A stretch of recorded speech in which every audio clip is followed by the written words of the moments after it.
Grant, you guys have so many veterans back on the O-line. What's it been like? I mean, just having all that knowledge and that kind of thing. I mean, it feels good to have a lot of veterans back on the offensive line. I mean, I think the main thing about it is you know, a lot of us were new, like me and Jake. You know, got some new freshmen in now, so it's good to kind of take guys underneath our wings. I think everybody's comfortable with having the coaches, you know, their second year in, like Coach Grimes, Coach Mateos. So I'd really just say, like, how comfortable we are with each other, just kind of the synergy or the chemistry we kind of have. So, I mean, I think that's the biggest thing about having older guys, especially now that we've had some experience together too. Yeah, Grant, just second year in, you talked about it a little bit there, but second year in this offense with you, do you feel that much more comfortable, confident, you know, in what you're doing? Yeah, I mean, I feel a lot more comfortable and a lot more confident. I mean, you know, coming in as a transfer, it's not quite the same as coming in as a freshman, but I draw a lot of similarities. You're kind of trying to figure out your role on the team. You're kind of trying to figure out, you know, what your coaches want from you, kind of how practice is set up, and that goes down all the way from Coach Aranda all the way to, you know, our GAs like Coach Pat, just kind of fitting in, being part of the system, being part of the culture. So, I mean, I think whenever you get a player in their second year, no matter if you're a second-year sophomore or a fifth-year senior who's a grad transfer, I think having another year within a program just makes that much more of a difference, especially in a position like offensive line. Nice to have your dad here today. Yeah, I mean, it's interesting, but, you know, right now, you know, I'm just focused on, you know, the practice and stuff like that. I mean, we talk a lot about leaving whatever's outside the white lines. So, I mean, we don't really pay attention to scouts, fans, you know, or even the little stuff like mom and dad sitting here on the sidelines and everything like that, you know. Right now I got my hands full trying to block guys like Alpu and Gabe Hall and Jackson Players. So, I mean, not too much time to be sitting on the field kind of waving hi to your mom and dad. Yeah. So, What types of things have you learned from him, though, through the years? You know, I think the main thing is just like work ethic, you know, sitting down and, you know, I started watching film at a young age and everything like that. You know, being around his teammates, kind of understanding the importance of like a culture of friendship or brotherhood on the offensive line. Knowing that's one of the most unique positions in all of sports where five guys have to come together and, you know, it needs to be five good plays. If one person messes it up, then you're all kind of messed up. You're all relying on each other. So, I mean, without each other, you're really nothing. So that relationship on the field and off the field both need to be good. And, I mean, that's something that I've seen through all the great O-lines that he played on, you know, throughout my childhood. What's one specific example of a play in which you guys, that cohesiveness really shines on the offensive line?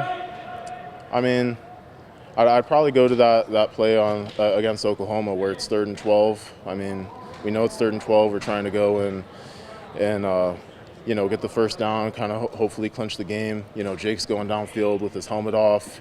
I mean, everybody's going on their assignments. They shifted around a couple times before the play, so it took a lot of communication pre-play as well as just everybody pushing the back forward at the end of the play too. But, I mean, I'd say a lot in terms of just five-man protection as well if you're talking about a specific scheme or play. I mean, that's where we really need to be on our P's and Q's because they're going to bring more guys than you can block for the most part in five-man protection. So everybody has to be on their stuff. Otherwise, I mean, your quarterback's going to be picking his teeth out of the turf.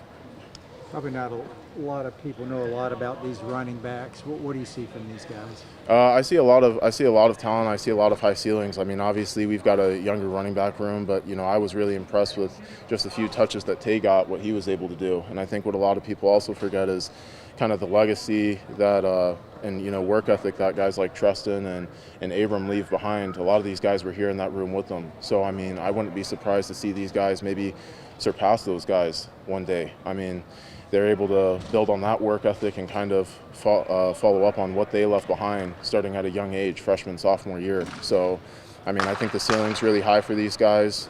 I mean, I think they're eager to learn. I think they got the right coaching staff and the right strength staff to succeed. What is it about Blake Shapen that when he enters the huddle, you have confidence in his ability?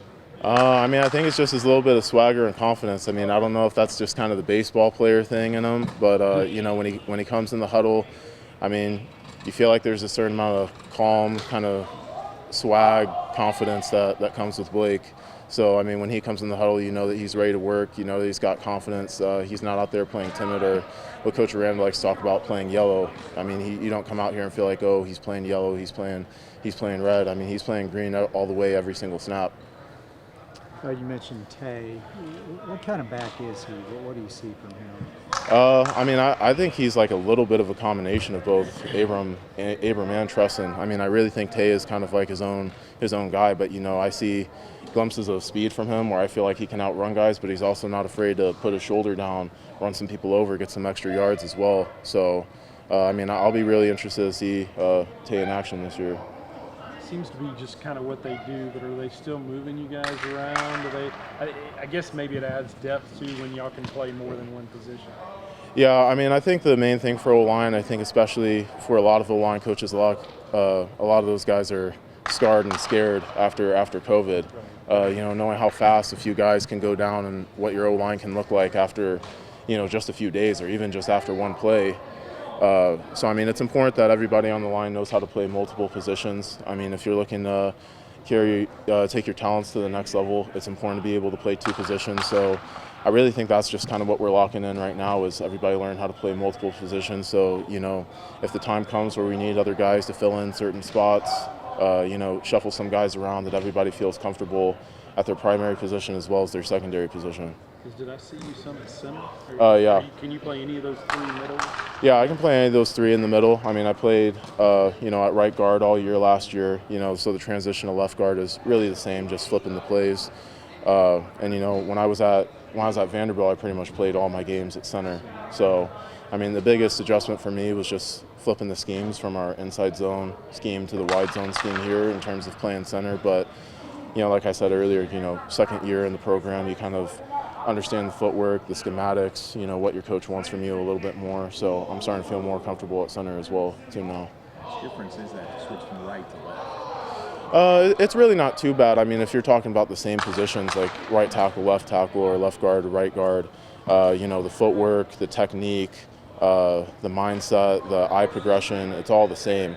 It's just, hey, if we call one play going right, it's going to be flipped as the other play going left, depending on what side you're on. It's really just completely flipped.